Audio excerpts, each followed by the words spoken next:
Bonjour à toutes et à tous, vous êtes sur Kik Radio. Kik Radio, c'est le podcast qui parle K-pop. Au sommaire, nouveautés, coups de cœur, débats et anecdotes. Je suis Savannah. Et moi, Laureline. Aujourd'hui, on va parler d'une première nouveauté qui a fait beaucoup de bruit. C'est un début qu'on n'attendait pas et qui arrivait un peu comme ça, comme une tornade. Ouais. C'est All Day Project avec Famous.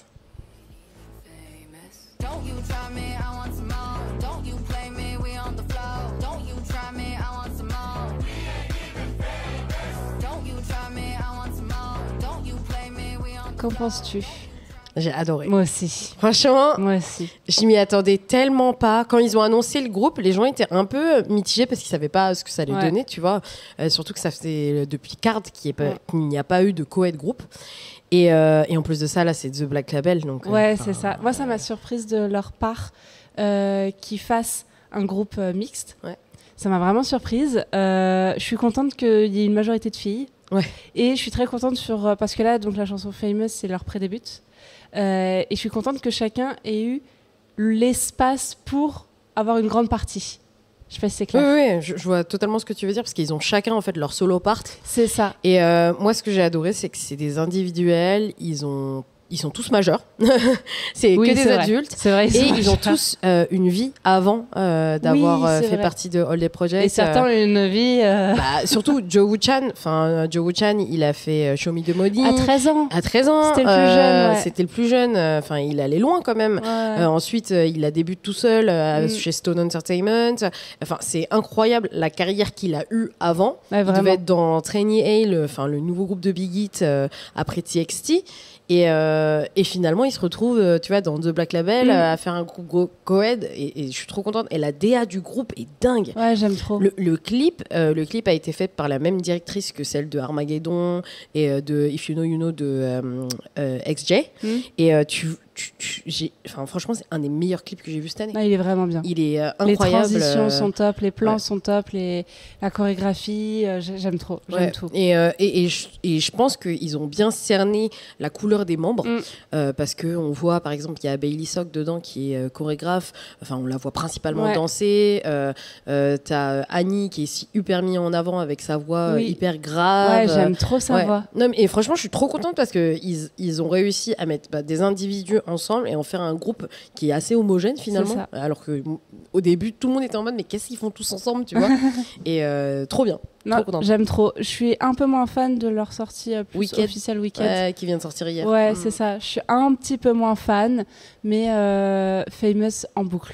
Mais surtout qu'en plus, tu sais, ils ont sorti Famous, c'était pas encore sorti sur les plateformes de streaming. Et non, j'étais dégoûtée. Elle est sortie j'étais dégoûtée. Et là, c'est trop cool parce que direct numéro, dans les top 10 des charts, quoi. Bah, tu m'étonnes. En Corée, les gens sont hyper fans et je trouve que, tu sais, ça me fait penser un peu à quand Big Bang ils ont débuté, tu vois, en mode hyper hip-hop. Ouais, c'est ça. Très à milieu des années 2000. C'est la même branche, quoi. Ouais, même vibe un peu. Voilà, c'est ça. Ça reste du Teddy, ça reste du YG. Donc, ambiance Teddy, parce que je pense pas que ce soit Teddy qui ait produit. Ah si, c'est Teddy qui a produit. Oui, pas ça. Oui, ça, oui, mais pas Big Bang à leur début. Ah oui, non. Je veux dire, mais je sais que c'est Teddy qui a. Il y a son nom en gros.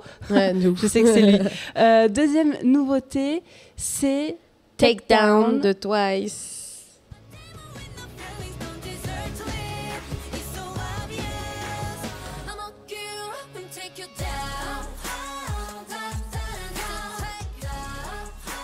Alors qu'il nous vient de la BO du film K-pop Demon Hunter. Yes! Tu l'as vu? Ouais, je l'ai vu hier ça. Il est trop bien. Ah. Franchement, j'ai trop hâte. Je suis sûre qu'ils vont faire une séquelle. Ouais. J'ai adoré. Je sais que la plupart des gens, quand ils ont vu le trailer, ils étaient très mitigés. Moi, dès que j'ai vu le trailer, j'étais en mode, je vais adorer le film. Je suis sûre que je vais adorer le film. Et j'ai trop aimé. Il y a énormément de références au groupe de K-pop qu'on connaît, 80s, BTS, de fou. Mais quand ils arrivent avec leur chapeau, là, c'est les Alatis. Ouais, je te jure, c'était les Alatis. Et il y a des références à Blackpink, Twice. Et c'est trop cool parce que tu vois qu'ils se sont inspirés de certaines personnes pour faire des personnages. Le personnage principal s'appelle Rumi et elle est clairement inspirée de Jennie pendant qu'il Love, c'est les mêmes cheveux, les mêmes outfits, tu vois.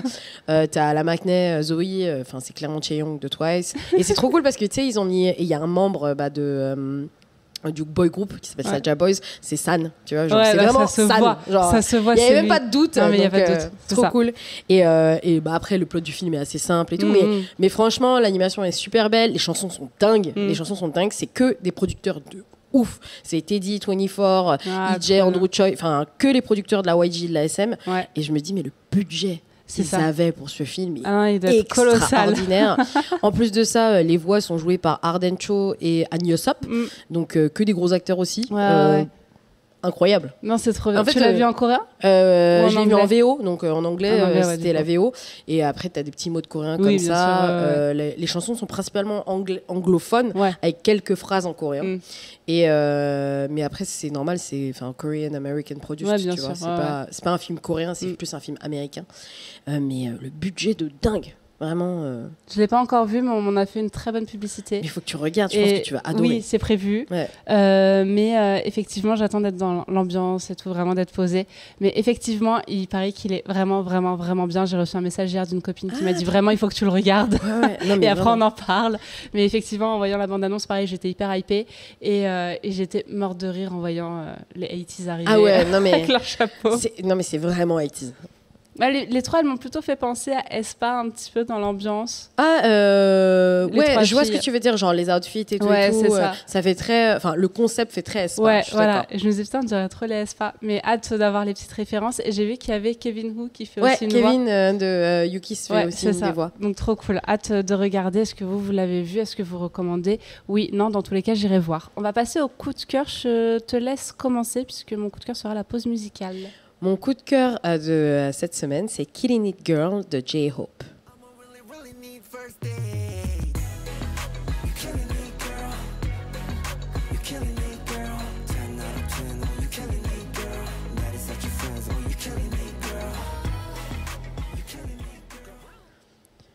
J'adore. Franchement, je suis trop fan. Personnellement, j'étais pas forcément la plus fan des releases de J-Hope avant. C'était très hip-hop pour moi, hip-hop pop-rock, et c'est pas forcément mon style. Et là, ce dernier album avec Mona Lisa, celle-ci, Sweet Dreams, c'était incroyable. Killing It Girl, je pense que c'est ma préférée. Le clip est ouf. La chanson, en fait, c'est vraiment du rap américain. Et je pense que c'est pour ça que j'adore. Et hyper surprise, et je l'écoute tout le temps. Genre vraiment, je l'écoute tous les jours, je suis à fond dans cette chanson voilà, j'ai adoré. Je l'ai pas écoutée.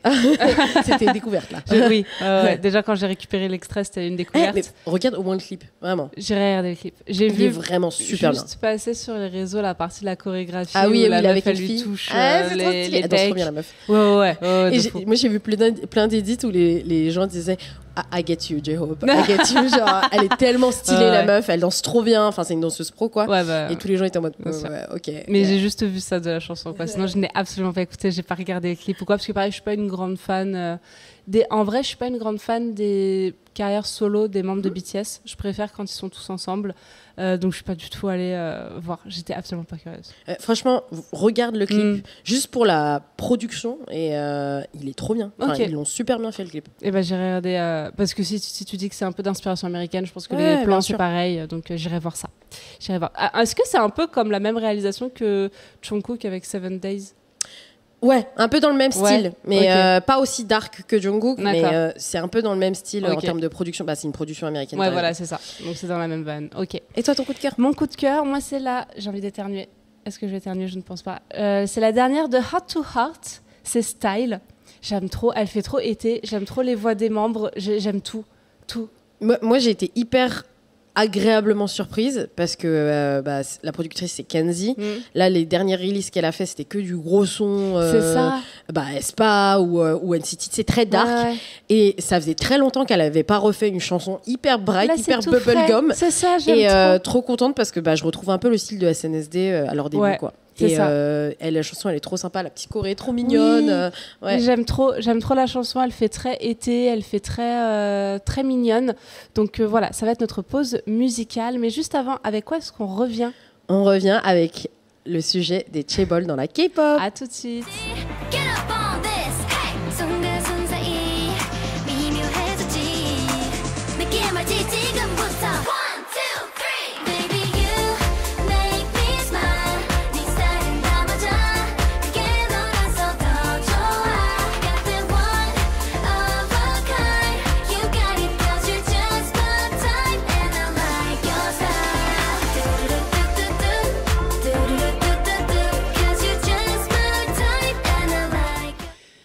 retour sur Kik Radio. Alors, les idoles chaebol, c'est vrai qu'on s'en rend compte, il y en a de plus en plus, mais qu'est-ce qu'un chaebol ? Un chaebol, donc le mot chaebol, ça veut dire grande entreprise, conglomérat. C'est le même principe que les kaizern en allemand ou les zaibatsu en japonais. Donc c'est une entreprise qui va avoir plein de petites antennes et qui va avoir différents corps de métier. Je peux prendre l'exemple de Samsung. Samsung, à la base, c'est une entreprise de semi-conducteurs. Aujourd'hui, ils font des téléphones, des télés, des frigos, des ordinateurs. Ils font plein de choses, Samsung, et c'est pour ça qu'on appelle ça un conglomérat. Si je peux me permettre, avant c'était une épicerie Samsung. Oui, un tout premier, c'était une épicerie.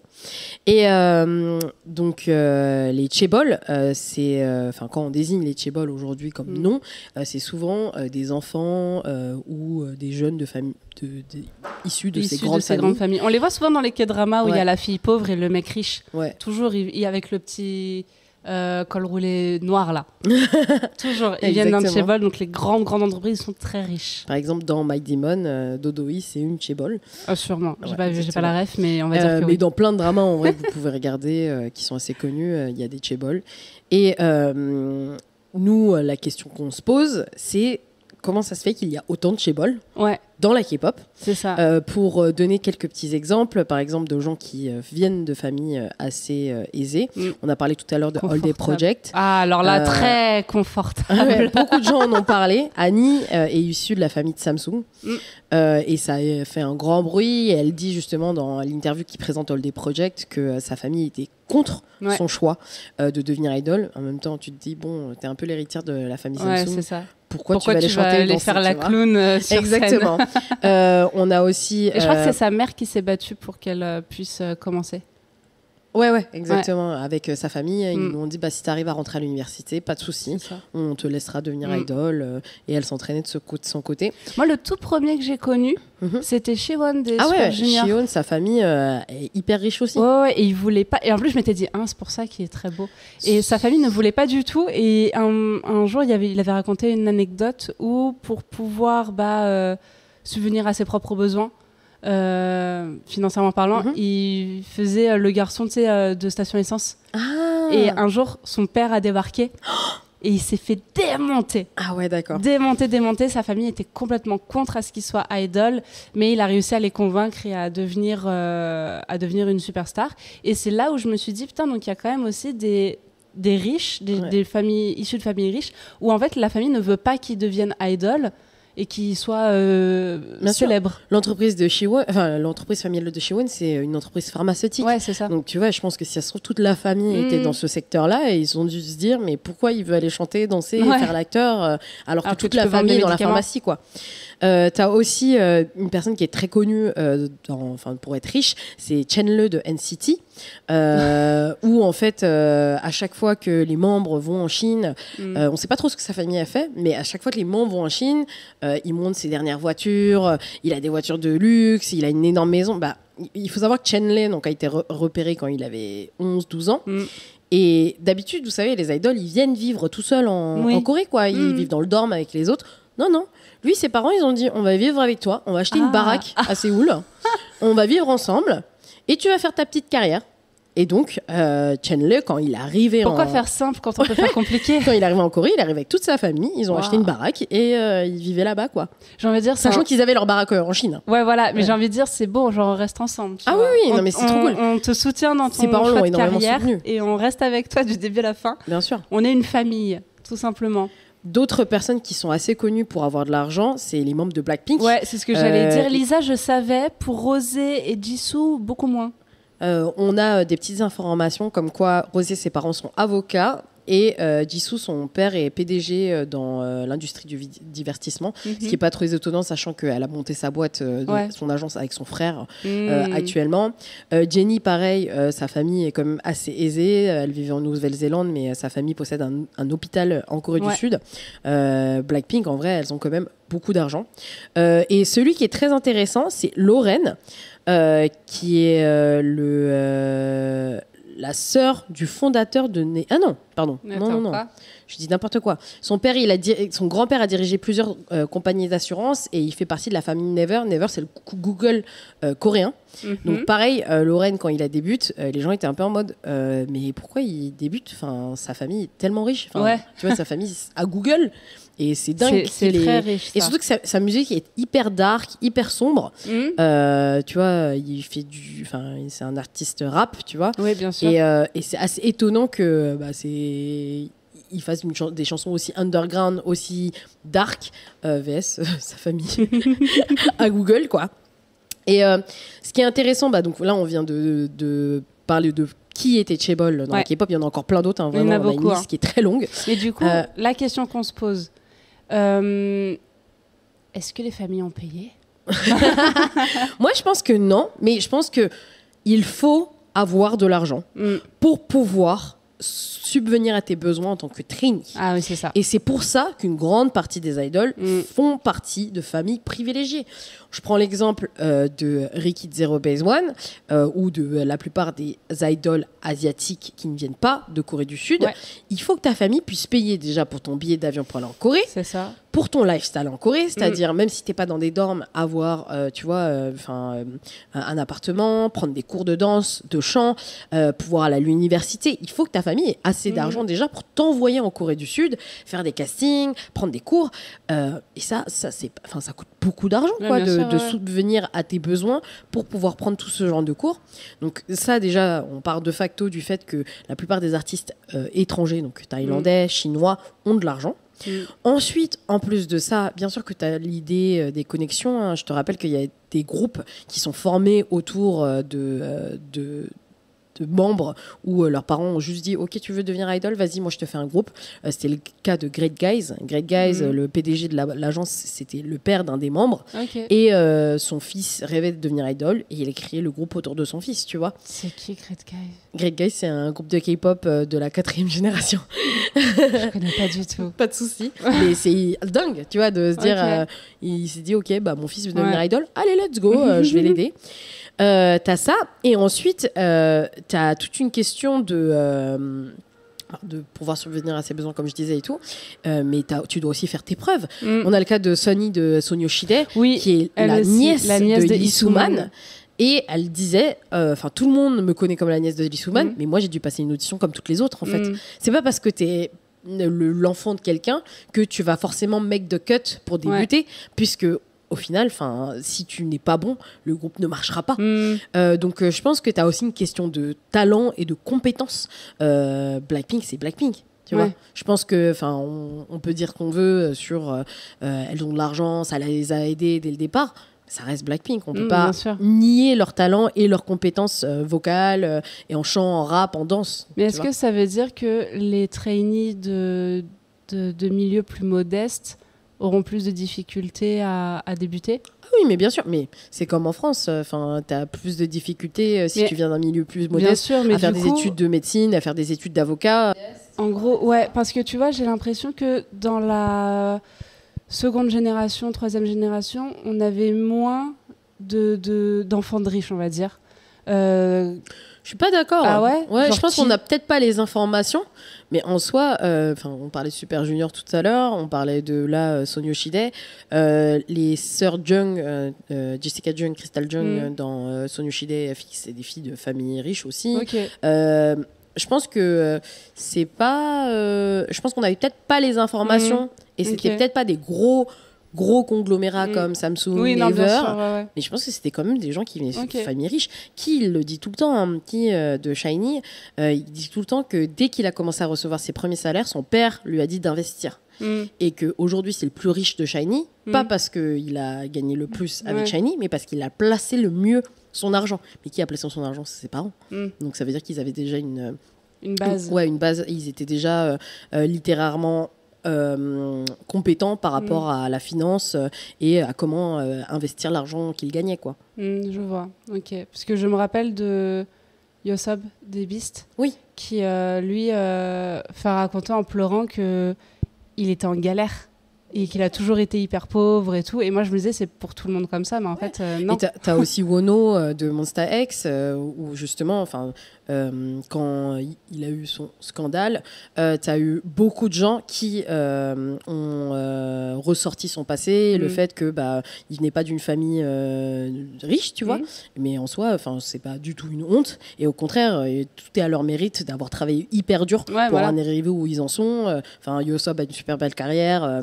Bien sûr, Bono aussi, tu vois. Oui. Donc, je pense que peut-être qu'on en parlait moins des chaebols dans la K-pop, mais il y en a toujours eu, puisque en fait, même dans le milieu artistique en Occident, tu vois, que ce soit dans la pop américaine ou que ce soit en Europe, il faut quand même avoir un certain niveau de vie et venir d'un certain milieu social pour pouvoir avoir accès à des études de musique, simplement. Sûr, ouais. Tu vas même te dire, ah oui, mes parents, ils m'ont mis au conservatoire ou au cours de piano ou de chant quand j'avais 7 ans. Il faut que tes parents ils puissent payer pour ces cours-là déjà. Même si en France, c'est moins cher, il faut quand même que tes parents ils payent pour ces cours, tu vois, qui t'emmènent et tout. Et parce que tu vois, je vois avec nous la mentalité en France où on n'aime pas les enfants de bourgeois. Ah oui. On n'aime pas du tout. Et je sais que quand il y a des artistes qui ont un grand succès, mais qui sont issus de familles artistiques, de familles du milieu ou quoi, le népotisme, ça passe pas trop. Est-ce qu'en Corée, ça passe mieux? Est-ce qu'on s'en fout? Parce que je sais qu'ils aiment beaucoup l'argent là-bas. En Corée, ça passe super bien. On le voit avec Anton de Rise. Son père est un ancien chanteur des années 80-90. Il en rigole tout le temps. Le plus grand commentaire qu'on a vu sur TikTok, et c'était hilarant, c'était quelqu'un qui avait dit oui, but Anton, you're just a nepo baby.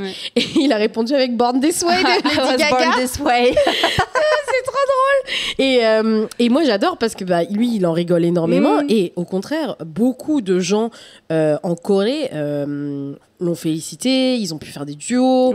C'était quelque chose qui était hyper célébré en Corée. Shion c'est pareil.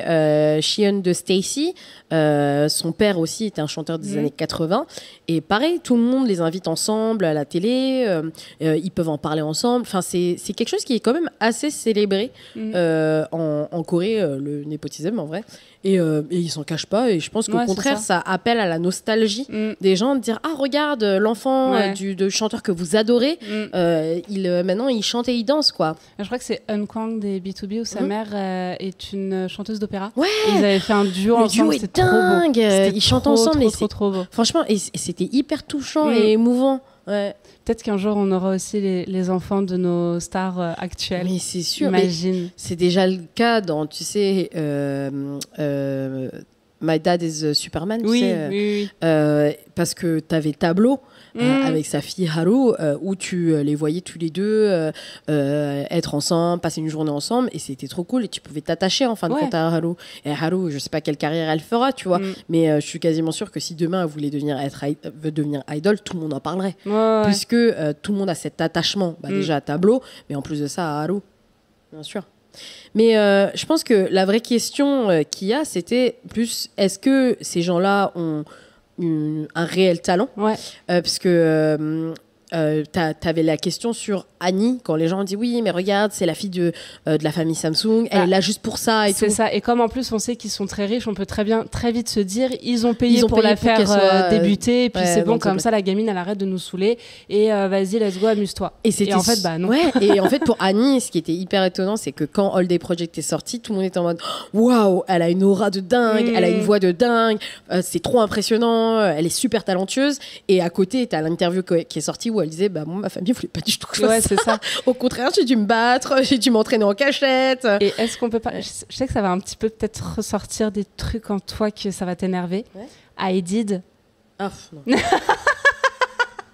Pour reprendre pour les gens qui n'ont pas vu New Kids on the Starship donc il y avait un des membres je crois son nom c'était Jongwon qui n'était jamais dans le top 10 qui était même pas dans le top 17 non, je même pense. Pas. Franchement, il était dernier, pas ouf, le gars, des 20 derniers.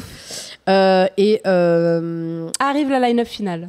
Il est choisi. Personne ne sait pourquoi. C'est pas un fan favorite, c'est pas un jury pick. Et tout le monde s'est dit, mais c'est sûr à 300% que c'est un Nepo Baby. Et qu'ils ont dû forcer le contrat pour lui parce que personne ne comprend pourquoi il est là. Et l'un des profs de storyline, danse a pété un câble. ouais, il se retourne et tout. Il y a Choi Young-joon, donc le plus gros, des plus gros chorégraphes de la K-pop. Toutes les chorégraphies que vous kiffez, c'est lui. Ouais, qui se retourne puisqu'il ne comprend pas pourquoi Jungwon gagne, vu qu'il n'était jamais dans les jury picks et dans les fan picks. Et nous, quand on a regardé l'émission, on n'a pas compris non plus. J'ai vu des threads sur Reddit et sur Twitter où les gens disaient mais ça n'a aucun sens, c'est sûr qu'ils ont payé pour sa place. Et qu'est-ce qu'on apprend? Ouais, et c'était super obvious. Parce qu'en fait, quand les gens ont du talent et quand les fans les aiment, il n'y a pas de souci, parce qu'en fin de compte, que tu sois riche ou pas et que tu aies été chaebol ou pas, si tu as du talent et que tu as travaillé dur pour devenir idol, en fait, tu as tout le mérite que les autres. Quoi. Mais là, quand tu sais rien faire et que tu n'es pas doué et qu'en plus tu as une putain de casserole au cul, en fait, tu débutes pas, quoi. C'était trop. Donc, on vous laissera faire vos recherches, mais il ne sera pas dans le groupe, finalement, heureusement. Puisque les fans ont protesté, vu que personne ne comprenait pourquoi il était là. C'est ça, et que quand même, on ne met pas un harceleur sexuel. C'est pas confirmé, mademoiselle. Ouais, mais quand même. C'est pas confirmé. C'est pas confirmé. Mais quand même. Mais donc, compliqué. Mais ça a été vraiment, c'est l'exception. Ouais, mais parce trop cool que les fans aient réussi à avoir justice, quoi. Mais c'est vrai que le reste des Nepo Babies, ils sont stylés. Ouais, bien sûr. Mais moi j'adore l'exemple de Chenle. En vrai, il a toujours chanté. C'était un star kid depuis qu'il a genre 5 ans. Il chantait à l'opéra, il jouait du violon. Enfin, plein de choses. Et en fin de compte, maintenant, c'est une star de K-pop. Mais ses parents ont utilisé leur argent super bien pour développer les talents de leur... Ouais, ils ont investi pour développer les talents de leur fils, en fait. Mais c'est vrai que je ne m'attendais pas à ce qu'il y ait autant d'artistes qui soient issus de conglomérats ou de Nepo Baby, tu vois. Je m'attendais pas à ce qu'il y en ait autant.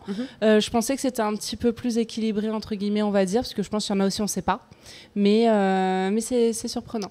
Après, tu sais, je pense que même dans les années 60-70, la plupart des artistes, ce qui est étonnant, c'est qu'une grosse partie des artistes rock américains, on pourrait se dire, ah oui, eux, c'est le mouvement hippie et tout, avaient des parents assez riches. Ouais, c'est ça. De toute façon, ça a toujours été comme ça. Hein. Quand on a de l'argent, c'est plus facile. Ah bah, pour développer ton sens artistique, développer ton art, que ce soit de la peinture, du chant, des films, c'est plus simple quand même tes parents sont là derrière pour pouvoir te payer le matériel, que tu n'aies pas à te poser la question si tu dois payer le loyer ou de manger, tu vois. Mais je vous rassure, même si vous n'avez pas d'argent et que vous voulez faire de grandes choses, vous pouvez. Même si votre famille n'est pas riche, vous pouvez quand même. N'abandonnez pas. Parce que là, c'est vrai qu'on est vachement en mode « Ah, c'est normal, ils sont riches, ils vont y arriver. Les pauvres, ils peuvent pas. » Si, un peu quand même. Oui, et puis comme on disait, il y a beaucoup d'idoles qui viennent de milieux modestes. On peut parler notamment de Big Bang. Big Bang, ils disent tout le temps qu'ils se battaient pour manger juste un kimbap durant la journée. Ils n'avaient pas d'argent du tout. On le sait que la plupart des membres venaient de milieux modestes. Ouais. Et on regarde aujourd'hui, c'est les plus grosses superstars de la K-pop, tu vois. Et il y a beaucoup de groupes comme ça. BTS aussi. BTS, il n'y a que Jin dont la famille était assez aisée, riche, mais sinon les autres membres, leur famille n'était pas de milieu aisé. On sait pour Suga comment ça se passait, avec son accident pour l'épaule et tout, pendant qu'il faisait toutes ses livraisons, en même temps qu'ils ont travaillé dur, BTS, pour en arriver là. grave bossé. Donc on sait que c'est pas simple pour tout le monde, mais voilà, n'abandonnez pas vos rêves si vous n'avez pas beaucoup de moyens. Ça ne veut rien dire. Ça ne veut rien dire. Est-ce qu'on ne passerait pas à l'anecdote ? C'est où ? C'est là. Alors, je ne sais plus c'était quoi l'anecdote. On avait dit... Ah oui, les moments, un peu les fails d'idoles sur les réseaux, devenus légendaires. Moi, ça me fait rire. Ouais. Voilà. C'est un peu... Ça devient presque des mèmes. Ouais, de dingue. Et je pense que le plus connu, c'est Unquang. Unquad. Give up. Oh non, don't give up. Sad. Ouais, sad. Give up. Ma vie. Ça, je le ressors. Hein. Give up. C'est vrai. Tu le ressors. C'est trop drôle. Ça me fait rire. Ah, non, c'est quoi ? C'est cheer up.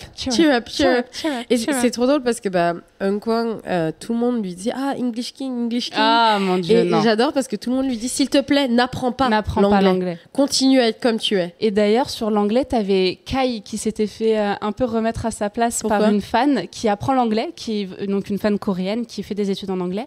Et à un moment, elle lui dit mais tu sais, vous vous êtes trompé sur une de vos traductions. Il fait de quoi ? Elle fait la chanson Overdose. Il dit ouais, et donc le titre en coréen, je sais plus c'est quoi. Elle dit mais en fait ça veut dire addiction. Oui, c'est addiction. Ça veut pas dire overdose. Il était genre Quoi? Elle dit c'est une mauvaise traduction. En fait, vous avez mal traduit. Et après, quand ils ont fait leur Dingo Live avec les EXO, ils ont dit, quand ils passaient justement la chanson Overdose, ils ont fait en fait c'est addiction, c'est pas Overdose, c'est addiction, addiction. Et depuis, c'est resté. C'est resté. Drôle. J'adore l'anglais avec les idoles. Moi, c'est pas un fail par rapport à Kai, mais c'est un moment sur les réseaux que j'ai adoré. C'est quand Taeyong de SF9 a fait Rover. Et en fait, Kai répondait et il a dit ah génial et tout, on devrait le faire ensemble.